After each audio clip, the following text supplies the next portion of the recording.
Bonjour à tous et soyez les bienvenus sur Cuisine Rapide. J'espère que vous allez bien. Aujourd'hui, je vais vous montrer comment j'ai réalisé ce plat original à base de pommes de terre, d'endives, de viande, de tomates. Vous allez kiffer la recette tellement elle est facile à réaliser. Alors si vous venez tout juste d'arriver sur la chaîne Cuisine Rapide et que vous n'êtes pas encore abonné, je vous invite à le faire en cliquant sur le petit bouton qu'il y a juste en bas de la vidéo. Ça marque en rouge s'abonner, cliquez dessus. C'est entièrement gratuit et en plus, vous allez apprendre énormément de choses. On part en cuisine, c'est parti.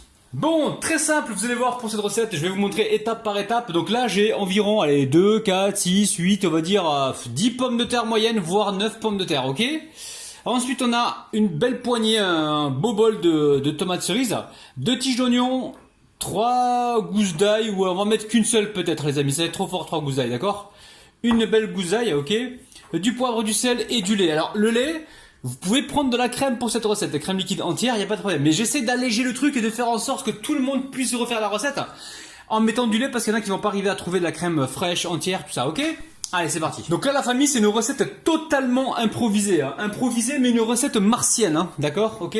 Allez, ici, je récupère les patates que j'ai soigneusement épluchées et je viens les couper. Alors, pas trop épais, pas trop fin, vous voyez à peu près, d'accord? Donc pour l'instant, je fais ça. Vous n'êtes pas obligé de les couper en rondelles. Si vous avez des pommes de terre grosses, vous les coupez en deux et vous les retaillez dans ce sens-là, ok? La forme, ouais, enfin, il faut que ce soit fin quand même, d'accord, pour que ça cuise assez rapidement. Donc je continue à couper mes patates et on se retrouve tout de suite.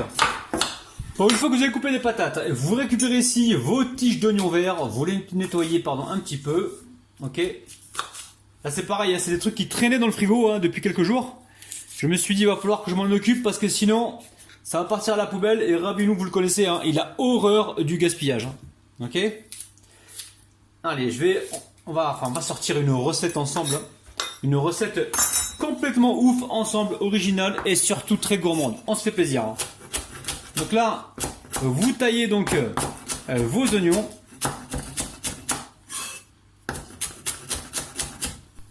Quand vous arrivez là, hop là, vous coupez en deux. Attention à vos doigts. Là, pareil, vous coupez en deux aussi. Ok. Ensuite, on verse tout ça directement avec les patates. Ok.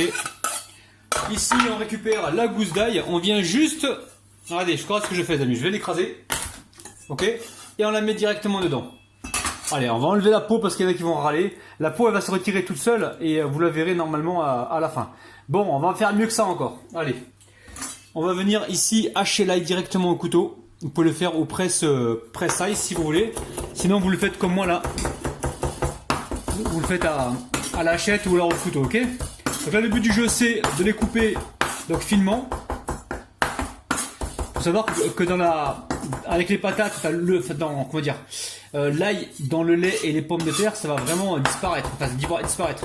Vous n'aurez pas de gros morceaux. Donc là, c'était rapide. Hop là, on a hacher notre ail, ok. Je pense qu'une gousse d'ail c'était largement suffisant.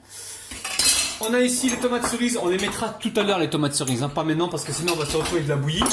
Ici qu'est-ce qu'on fait? On vient dans un premier temps mélanger comme ceci. Alors là c'est important de séparer les pommes de terre. Alors les pommes de terre, ne faites pas l'erreur de les couper en rondelles et de les plonger après dans l'eau, d'accord? Parce que sinon vous allez enlever la fécule et justement on a besoin de cette fécule là pour maintenir la pomme de terre, d'accord? Donc une fois qu'elles sont coupées, vous les mettez pas dans l'eau. Vous les mettez avant si vous voulez, mais pas après. Ok? Ici, je récupère un peu de sel. Sel du noir mortier, les amis. Ok? Sel de qualité. Bon, j'en mets pas trop. Je mets ça pour commencer. Je mets aussi un peu de poivre, pas beaucoup, histoire de. Je mélange rapidement. Vous avez les mains bien propres, les amis. Ok? Et là, on va venir mettre du lait. Encore une fois, cette recette, vous pouvez la faire avec de la crème liquide si vous voulez entière ou la crème liquide légère. Moi, je la fais avec du lait. Alors le lait c'est, je vais vous dire combien j'en mets là. Là pour l'instant on a quoi? On a 20 centilitres pour l'instant. On va rajouter, mais je vais d'abord mélanger. On a les mains bien propres les amis, bien débactérisées, donc au vinaigre comme d'habitude. Pour l'instant je commence avec ça. 20 centilitres de lait. Il faut vraiment ouvrir toutes les patates, d'accord? Je pense qu'on va s'arrêter là. Ici j'ai un peu d'huile dans un petit plat. Le four est en train de préchauffer à environ 170 degrés, 180 degrés, ça dépend de votre four, ok? Vous huilez votre plat. Ensuite, vous déposez donc toutes vos pommes de terre dedans avec le lait. Vous voyez, c'est simple comme salam alikoum, d'accord? Donc là, 20 centilitres de lait, je pense que c'est suffisant. Il faut pas que ça recouvre le lait, parce que sinon après après la cuisson, vous allez vous retrouver avec du jus, trop de jus. Et on veut pas trop de jus en fait, hein, ok? On veut vraiment que les pommes de terre absorbent le lait, ok? Alors, j'avais dit que les tomates cerises, je les mettrais pas au départ. Je pense que je vais les mettre, allez. Comme ça, c'est fait. On en met un petit peu comme ceci, comme cela. On répartit donc la couleur un peu partout. Et on amène ça au four. Alors au four, là normalement pour peut-être 30 minutes les amis, hein, peut-être. Hein. Donc je vous dirai donc le temps de cuisson juste après. Ou peut-être 25, attends, entre 20 et 30 minutes, ok? À tout de suite. Hein. Bon, les pommes de terre sont en train de cuire. Ici j'ai quoi? J'ai de la viande hachée, 400 grammes. J'ai ici une belle poignée de coriandre fraîche que j'ai acheté. Vous pouvez prendre ce que vous voulez, persil, basilic, ça marche. Ici j'ai environ 70 grammes de mozzarella râpée. De la mozzarella salée, hein, d'accord? Ici j'ai quelques endives, ok? Il était temps que je les passe. Paprika, on va prendre une cuillère à soupe. Ici, j'ai un petit peu de moutarde. On va prendre voilà, un petit peu de moutarde et un peu d'huile d'olive. Ok? Vous allez voir, recette extrêmement facile. Donc là, je fais quoi? Je mets du paprika. Alors, le paprika, environ une cuillère à soupe. Après, au niveau des épices, faites-vous plaisir, mettez ce que vous avez. Il n'y a aucun problème. Hein. Ensuite, je mets ici de la moutarde, une cuillère à café. Je viens ici mettre la coriandre fraîche. Donc là, je vous rappelle que les pommes de terre sont au four, ok, vous les surveillez. Et quand vous rentrez la lame de couteau, qu'il n'y a pas trop de résistance, il n'y a pas besoin que ce soit trop cuit non plus, qu'il n'y a pas trop de résistance, on va pouvoir donc enchaîner avec les endives et la viande hachée pour que tout ça, ça cuise en synchronisation, ok. Ici, je mets, hop là, 1 à 2 cuillères à soupe d'huile d'olive. Avant de mettre la mozzarella, je vais juste venir mélanger le tout. Si vous avez les mains bien propres et débactérisées donc au vinaigre, vous pouvez utiliser la pince universelle, hein, d'accord. Ok, donc pour l'instant, on mélange. Alors, Rabinou, si tu mets pas de sel et que tu mets pas de poivre, ça risque d'être fade. Donc n'oubliez pas, les amis, hein, sel et poivre. Piment pour ceux qui aiment le piment. Et on va y mettre également du sel noir mortier. Voilà le sel, il est parti se cacher. Donc un peu de sel. Hein. Ok. Allez, on mélange rapidement. Ok, ça sent bon déjà. On n'a rien fait encore, on n'a pas commencé. Que ça sent déjà super bon. Ensuite ici, vous mettez la mozzarella, pardon, le fromage, justement pour apporter ce côté moelleux. Donc pas besoin de chapelure dans cette farce, pas besoin de mettre aussi un œuf. Juste le fromage, les ingrédients que je vous ai montrés, vous allez voir. Recette originale qui vient de la planète Mars, les amis, ok. Chaque fois vous me demandez d'où viennent tes recettes, planète Mars, hein, ok. Ce sont des recettes que généralement vous ne trouverez nulle part ailleurs sur YouTube. Bon, mis à part les tartes citron, les tartes aux pommes, ça c'est des classiques que l'on peut retrouver. Mais sinon, au niveau des plats salés, il y a énormément de recettes inventées par mes amis martiens. Ok? Allez, on va pouvoir maintenant remplir gentiment donc nos endives.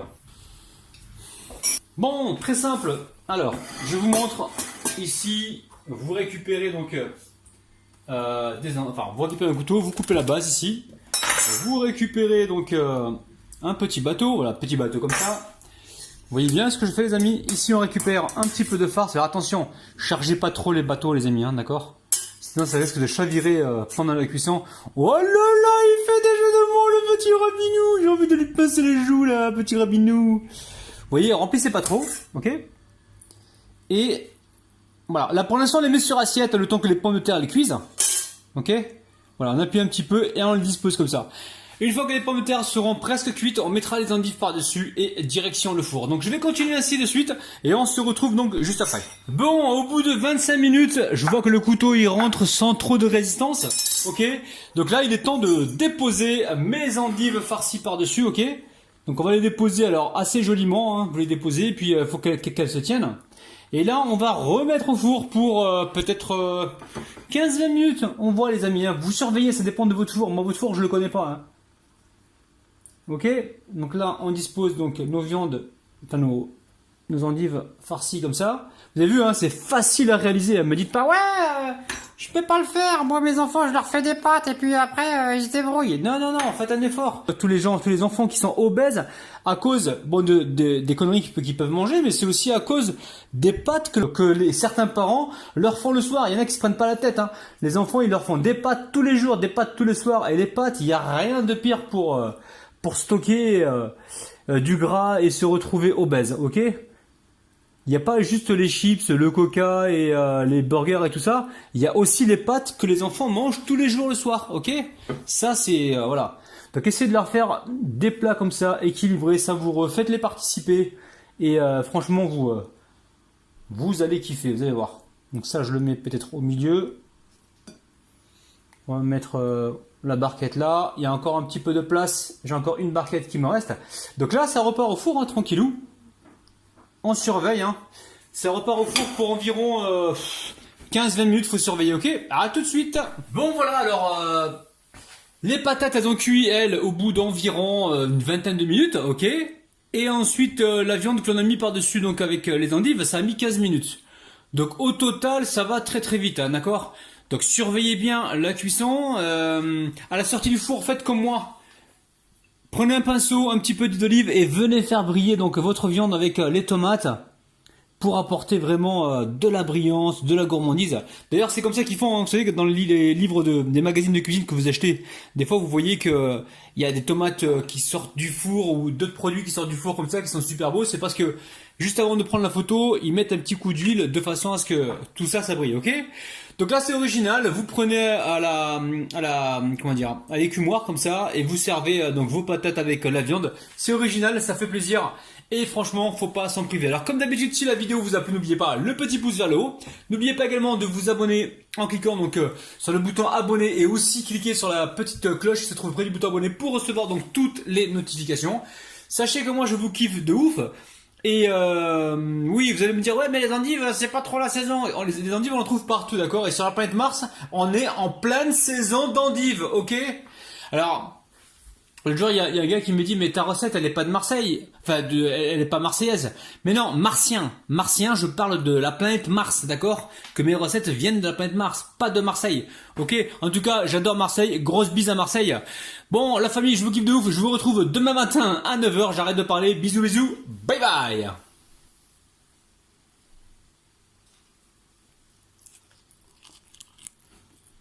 Miam miam.